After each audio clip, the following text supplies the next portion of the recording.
is. Hello, everyone. For OneWrestling.com, this is Bill Apter. We're at. Are you doing that again? You making you? Oh, cut it out. My wife will get jealous. We are at the 2300 Arena, which kind of looks like the old DC. Kind of smell. Don't you love a Bill Apter interview where he does all the talking? We just sit there like a bunch of. Bill Apter, Daddy. I used to watch him on black and white TV when I was a kid. Me too, in black and white. That's how you watched me? Yeah. For you people who don't know, by the way, we are at the House of Hardcore, the 2300 Arena in Philadelphia for the Icons of Wrestling Collector Fest. And two of the people who were ECW in this building, Todd Gordon, the man who was responsible for like so much of what it became, it was, and Bill Alfonso, who was one of the great managers, referees, and characters of all time. Let's start with you, Todd Gordon. Give you the floor. Tell everybody what you're doing these days. I'm still working at Carver W. Reed, the jewelry store down here in Center City, Philadelphia. Right. And once in a while, coming out for a great event like this, a convention, do some signing, say hello to the old fans, and go have some memories of all the boys from way back when. So, and who do you keep in touch with these days from the old gang? Well, always my crew: Fonzie, Sandman, Scorpio. I mean, the guys that I was always tight with. I'm still tight with today. There are so many companies that bring back a lot of the veteran ECW people to try and capture that flavor.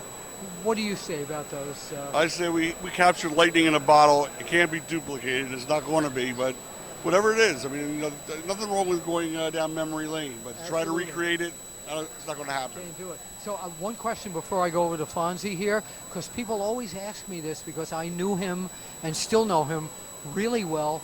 What was Paul Heyman really like back in the ECW days? A straightforward, straight shooting, honest individual who never told a lie in his life.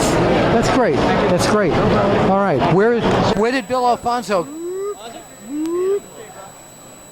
Bill Alfonso, here you are. Daddy. All right, so you're Bill here. Apter, I love Bill Apter. Now, well, I love you too. You know Thank that. you. In a guy way, of course. And there's nothing wrong with the other stuff at all. He calls you Apner instead of Apter. I know that. You know how many people? Because Dusty Rhodes called me Apner once on TV. That's right, Daddy. That was it. Well, tell everybody what you are doing these days. Well, I am 100% retired, and living in Tampa Bay, where I was born and raised, and I love it. I keep in touch with a few of the guys, like Todd Gordon, he's my bestie.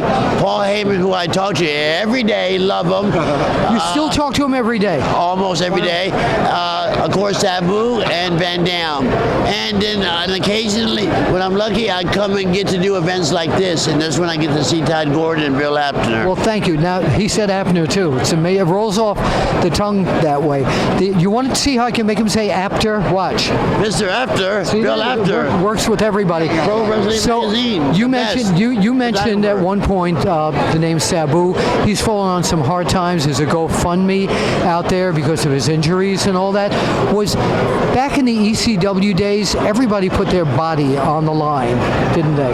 We were all at risk. Any given moment, something could have happened to us, like that poor kid that got killed in Mexico. Could have happened here, but it didn't. But unfortunately, Sabu put his body through so much trauma, he needs a hip replacement, and he's got a GoFundMe page. And personally, I put a nice chunk of change in there. I did as well. And I want to try to put more. And for all you people who love Sabu, look it up and help us out. Thank you so much.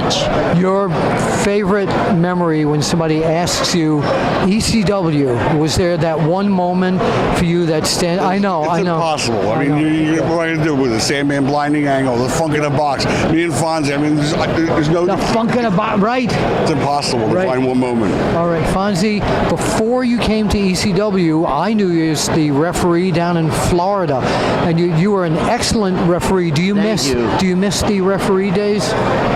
Of course I do, and I love refereeing, and that's what got me to where I am here today, standing to you, doing interviews with you. What's the secret of being a good referee? Call it right down the middle. Oh, he just Right blew down the both. middle, Daddy. That's it. All right.